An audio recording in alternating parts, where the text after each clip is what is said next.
था आपका हमारे YouTube चैनल हर चीज़ बेस्ट प्राइस पर। दोस्तों ज़्यादातर तो मैं इस चैनल पे वीडियो जो बनाता हूँ वो इंश्योरेंस से संबंधित बनाता हूँ। बट ये मैं अपना एक खुद का एक्सपीरियंस आज इस वीडियो के ज़रिए शेयर कर रहा हूँ कि मुझे फ़िशर हुआ था 8 फरवरी 2020 को। दोस्तों मैं ये वीडियो आज के दिन 30 सितंबर 2020 को इसलिए बना रहा हूँ कि मुझे ऐसा लगता है कि ये एक ऐसी बीमारी है जिसमें हम किसी से भी डिस्कस करना, किसी से भी बातचीत करना पसंद नहीं करते हैं और अंदर ही अंदर खुद ही घुट-घुट कर मरने वाली स्थिति हो जाती है कुछ 15 से 20 दिन के लिए। तो फ्रेंड्स मैं आज इस वीडियो के ज़रिए सिर्फ़ अपना एक्सपीरियंस शेयर कर रहा हूँ कि कैसे मैं फ़िशर से जल्दी बाहर आ गया था, क्या-क्या मैंने उसमें किया, ये सारा मैं एक्सपीरियंस आपको शुरू से लेकर बिल्कुल आखिरी तक इसलिए शेयर कर रहा हूँ ताकि जो भी मेरे भाई या बहन इस बीमारी को अंदर ही अंदर बिना किसी से बात किए सह रहे हैं, उनको शायद कुछ आराम मिल सके इस वीडियो को सुनकर। तो फ्रेंड्स चलते हैं। सबसे पहले 8 फरवरी 2020 को मैं अपनी फैमिली अपने बच्चों के साथ बाहर रेस्टोरेंट में खाना खाने गया था। वहाँ पर खाना खाया एकदम इंडिया अब वेगा स्मार्ट वन ट्रिमर के साथ करो DIY। On a college trip, करो GIY। ब्रो पार्टी और डेट विद मेगा। बिना मिर्च वाली सब्जी ही मैं प्रेफर करता हूँ क्योंकि शुरू से मुझे ऐसा लगता है कि कुछ पिछले 5-6 सालों से मुझे पाइल्स की शिकायत है, बवासीर की, जो खूनी नहीं है। ये देखिए फ्रेंड्स, ये पाइल की शिकायत मुझे लगती है, एक्चुअल में ये नहीं थी, वो भी मैं इस वीडियो में थोड़ा सा आपको ब्रीफ में बता दूंगा। तो फ्रेंड जैसे ही मैंने उधर होटल में खाना खाया, बिल्कुल बिना मिर्ची वाला खाना खाता हूँ मैं, और साधारण 3 रोटी खाई और घर आया। और शाम को जब मैं मल त्यागने के लिए टॉयलेट में गया तो टॉयलेट करने के बाद मुझे नीचे वाले स्थान पर बहुत ज़्यादा दर्द हुआ, बहुत ही तेज, जिसे जलन वाला दर्द कहते हैं, जो मुझे पाइल्स के कारण तो आज तक कभी भी नहीं हुआ था क्योंकि मैं अपने खाने पर पूरा ध्यान देता हूँ। बिना मिर्च की सब्जियाँ, घर पर जो भी फ्रूट सब्जी वही खाता हूँ, बाहर का खाना ज़्यादा पसंद नहीं करता हूँ, कोई फास्ट फूड नहीं खाता हूँ। तो मुझे इतना तो कंफर्म था पहले दिन कि ये कुछ ना कुछ अलग सी गड़बड़ हुई है।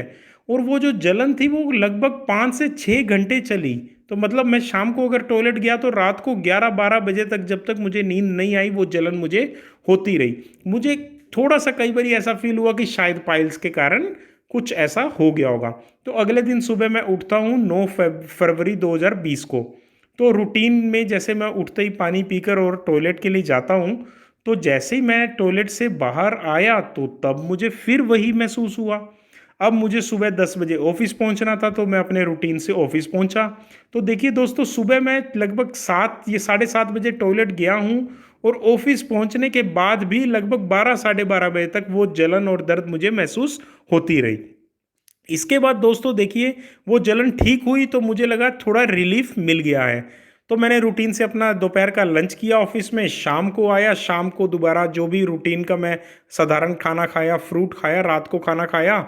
तो दोबारा मेरी आदत है दिन में 2 बारी टॉयलेट जाने की। तो फ्रेंड्स मैं खुद थोड़ा सा डरते हुए टॉयलेट गया और जैसे ही मैं गया और जाकर वापस आया तो मुझे फिर से एक बारी वही की वही स्थिति। रात को 8 बजे टॉयलेट गया हूँ तो रात के 1-2 बज गए वो जलन खत्म होते हुए। इतना तो मुझे समझ आ गया था कि ये पाइल्स जो भी मुझे महसूस हो रहा है पिछले 5-6 सालों से, जो भी मेरे नीचे एक छोटे से 2 दाने हैं, वो पाइल्स की वजह से तो ये एकदम से जलन नहीं हुई है, ये कुछ और है। तो यह सोचकर मैं अगले दिन सुबह उठा 10 फरवरी 2020 को। सुबह उठते ही मैं टॉयलेट गया और मुझे कंफर्म था कि ये दोबारा से एक बारी जलन होगी और बिल्कुल वही वैसे का वैसा रहा दोस्तों। जैसे ही मैं ऑफिस पहुंचा, 10 बजे अपना ऑफिस स्टार्ट किया और वो जलन चल रही है। सुबह 7 बजे से स्टार्ट हुई, 11-12 बज गए। तो नेचुरल है, अब मैं जैसे ही मुझे महसूस होने लगा कि ये कुछ और गड़बड़ है, तो मुझे आज पहली बार ऐसा महसूस हुआ कि ये जो भी पाइल्स की शिकायत है, ये कुछ और प्रॉब्लम है मुझे। आज मुझे उसको डॉक्टर को अच्छे से दिखाना ज़रूरी है। तो दोस्तों मैं एक बड़े शहर में रहता हूँ, तो यहाँ पर अपोलो, फोर्टिस, बड़े से बड़े अच्छे से अच्छे अस्पताल हैं। तो जो नज़दीक का अपोलो बहुत बड़ा हॉस्पिटल है, वहाँ पर मैं चला गया। उधर जाकर रिसेप्शनिस्ट ने मुझे 920 रुपये की रसीद ली, 700 रुपये डॉक्टर की फ़ीस, 220 रुपये रजिस्ट्रेशन फ़ीस। तो मैंने उनसे बस यही कहा कि जो इस डिपार्टमेंट के सबसे हेड डॉक्टर है, सबसे ऊपर वाले, मैं उनसे ही दिखाना चाहता हूँ। तो फ्रेंड्स 10 फरवरी 2020 को लगभग मैं हॉस्पिटल में बैठा हूँ 12 साढ़े 12 बजे के आसपास। आधे पौने घंटे बाद मेरी बारी आती है। डॉक्टर ने मुझे बुलाया, मुझे बिल्कुल भी एक्सपेक्टेड नहीं था कि चेकअप ऐसा होता है, काफ़ी शर्मनाक भी था। मतलब मैंने ऐसा एक्सपेक्टेशन मेरा नहीं था। तो डॉक्टर जैसे ही अंदर गया तो नर्स ने मुझे कहा कि पर्दा बंद करके पैंट उतार लीजिए। भाई और बहनों, प्लीज़ आप इस चीज़ को महसूस मत कीजिएगा, मैं अपना एक्सपीरियंस शेयर कर रहा हूँ, कुछ गलत बात नहीं है। डॉक्टर इसी तरह से ही चेकअप करते हैं। तो उन्होंने, जब डॉक्टर ने अंदर हाथ डालकर देखा तो उन्होंने मुझे ये बताया कि आपको पाइल्स की शिकायत नहीं है। जो आप पिछले 5-6 सालों से सोच रहे हैं कि पाइल्स है, ये पाइल्स नहीं है, बवासीर नहीं है, ये फिस्टुला है। तो दोस्तों, फिस्टुला को हिंदी में हम कह देते हैं बगंदर। ये मुझे 5-6 सालों बाद पहली बार पता चला कि मुझे पाइल्स की शिकायत ना होते हुए फिस्टुला है। अभी डॉक्टर ने ये कहा कि फिस्टुला का तो इलाज सिर्फ और सिर्फ सर्जरी, जो कि मैं एक बारी सुन के डर गया। तो दोस्तों, मैंने डॉक्टर से पूछा कि ठीक है सर, ये तो 5-6 सालों से चल ही रहा है, इनको मैं कम डाइट से, कम मिर्चें खाकर, बाहर का खाना ना खाकर मेंटेन कर ही रहा हूँ, तो ये तो सर्जरी अगर मैंने करवानी होगी तो बाद में करवा लेंगे। एक बारी आप प्लीज़ मुझे इसका जो मेरे जलन हो रही है वो क्या चीज़ है। तो डॉक्टर मुझे एग्जैक्टली बता नहीं पाए काफ़ी देर तक, वो बताना नहीं चाह रहे थे, या डॉक्टर का सिर्फ ध्यान एक ही चीज़ पर था कि सर्जरी ही करवाई जाए, जिनसे शायद उनका जो बिल है ज़्यादा बने। ये एक नेचुरल चल रहा है आज के डेट में। तो डॉक्टर ने मुझे फिर, जब मैं बार बार ही उनसे पूछ रहा था कि सर जो आज जलन है जो पिछले 2 दिन से चल रही है वो किस चीज़ की है, तो फाइनली डॉक्टर ने मुझे बताया कि आपके फिशर भी है। तो प्रिस्क्रिप्शन पर उन्होंने मुझे 2 फिस्टुला हॉर्स शेप्ड लिख दिया उन्होंने, अंदर से जॉइंट है दोनों का, और एक फिशर बताया है। अभी मैं डॉक्टर से पूछ रहा हूँ कि सर ठीक है, फिस्टुला के लिए आप सर्जरी बोल रहे हैं, आप मुझे फिशर के लिए भी बता दीजिए, जो कि एक टेम्परेरी अभी जलन चल रही है। मुझे तो इतना भी नहीं पता था कि ये फिशर है, फिशर होता क्या है। तो डॉक्टर ने मुझे समझाया कि अंदर मल द्वार की जगह पर अंदर हमारे कट लग जाता है। जैसे दोस्तों कई बार क्या होता है, उंगली पर, हाथ पर, पैर पर हमारे छोटा सा कट लग जाता है।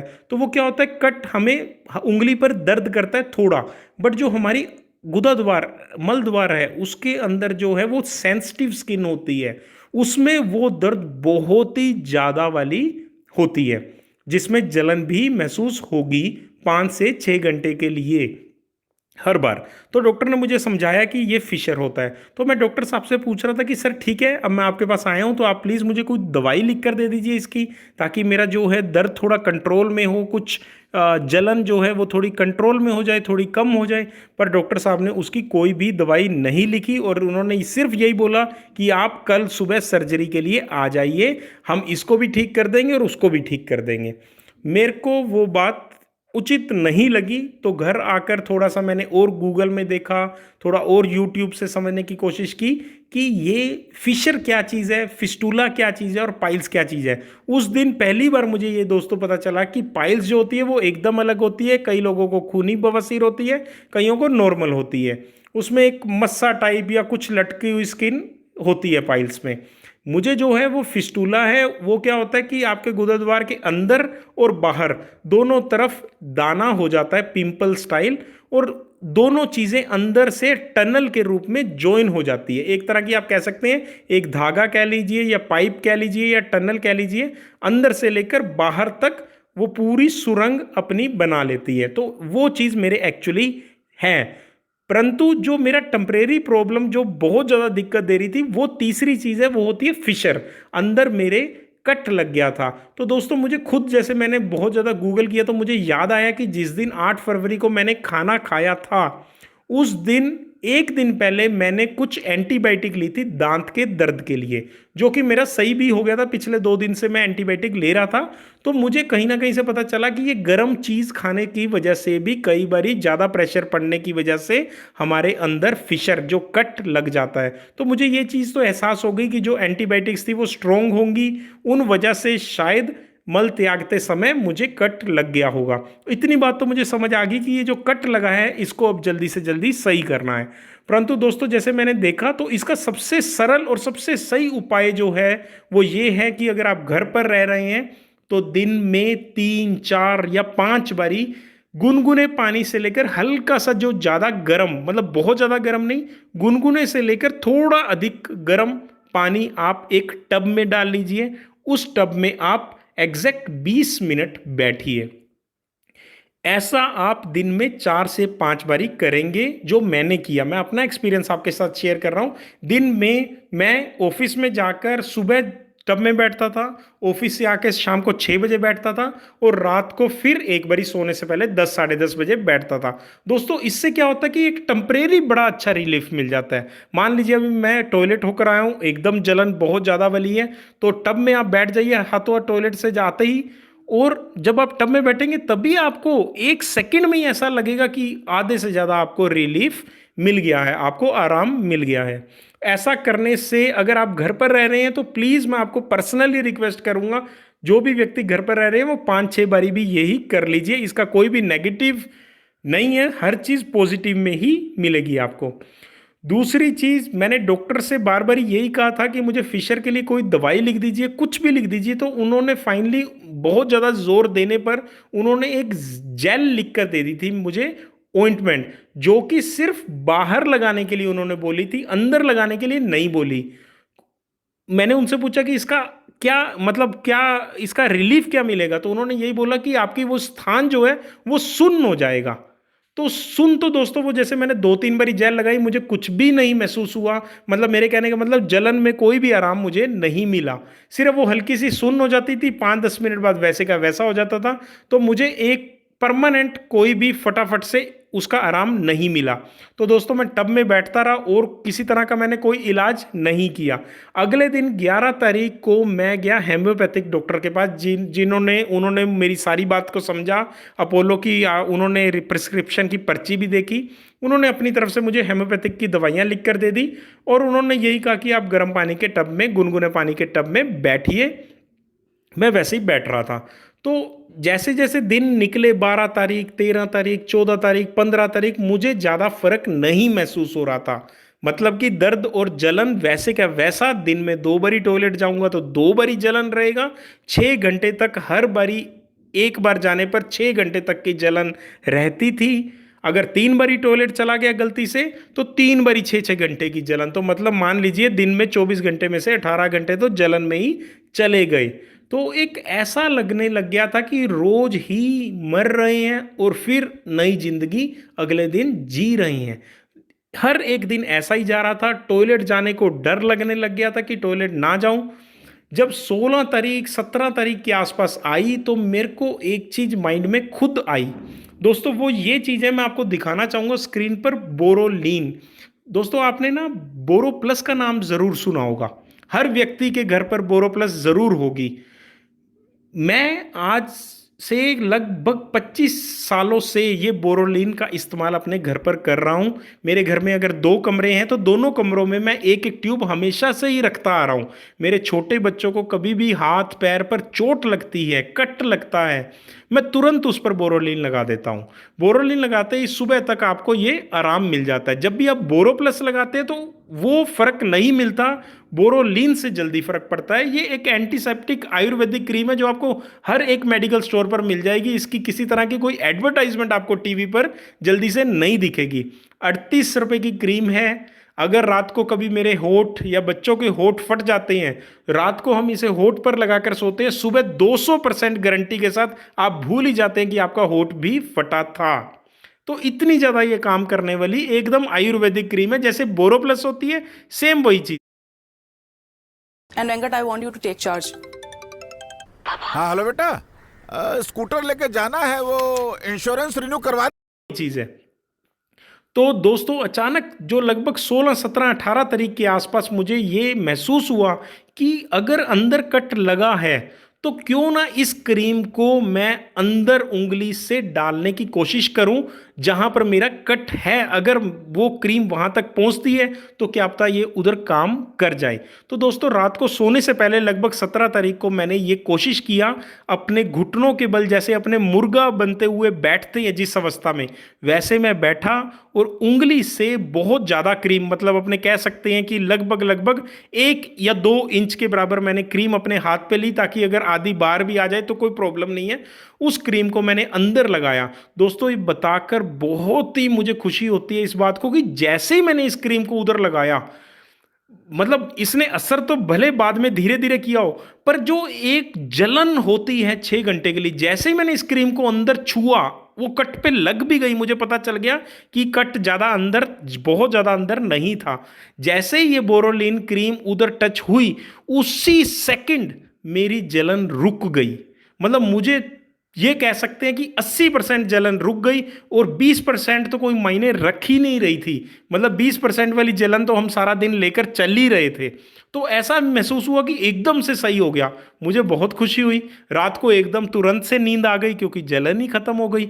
सुबह उठा, टॉयलेट गया, दोबारा से जलन स्टार्ट हो गई, क्योंकि देखिए कट तो सही होगा नहीं रात रात में। तो मुझे इतना खुशी थी कि अगर मैं टॉयलेट से आ रहा हूँ, मेरे जलन है, तो मैं तुरंत वो जो है टब में बैठूंगा गर्म पानी में, 15-20 मिनट आराम रहेगा। थोड़ा सा कह सकते हैं टब में बैठने से 50 से 60% आराम टेम्परेरी मिल जाता है, पर जैसे ही आप टब से खड़े होते हैं तो वो जलन जो है 70-80% दोबारा हो जाती है। तो मैंने क्या किया, जैसे टब से बाहर आया, अपना नहाया धोया और फिर से क्रीम ऑफिस जाने से पहले लगा ली ये वाली बोरोलिन। अभी जैसे ये बोरोलिन लगाई दोबारा से वो जलन बंद हो गई, केवल 10 से 20% जलन रह गई। मैं खुश था कि कम से कम कुछ टेम्परेरी आराम तो मिला। जो जिंदगी मतलब रोज की ऐसी कट रही थी, कम से कम उसमें थोड़ी सी रिलीफ, थोड़ा आराम आया। दोस्तों वही मैं करता रहा, दिन में 2 से 3 बार, टॉयलेट जाऊं या ना जाऊं, 2 से 3 बार ये मैं क्रीम लगा लेता था। सुबह लगा लेता था टब में बैठने के बाद, दोपहर अपने शाम को 6 बजे ऑफिस से आए, टब में बैठे, फिर बोरोलिन लगा ली। रात को आए, रात को 10 साढ़े 10 बजे टब में बैठे, उसके बाद सोने से पहले बोरोलिन लगा ली। दोस्तों एकदम से आराम मिलता रहा, एक विश्वास सा जाग गया कि शायद ये सही हो जाएगी। ऐसा ही मैंने किया। 18, 19 तारीख, 20 तारीख, 21 तारीख, 22 फरवरी को मुझे ऐसा महसूस हुआ कि मैं पोटी कर कर अपने मल त्याग कर आया हूँ, पर मुझे जलन शायद नहीं हुई।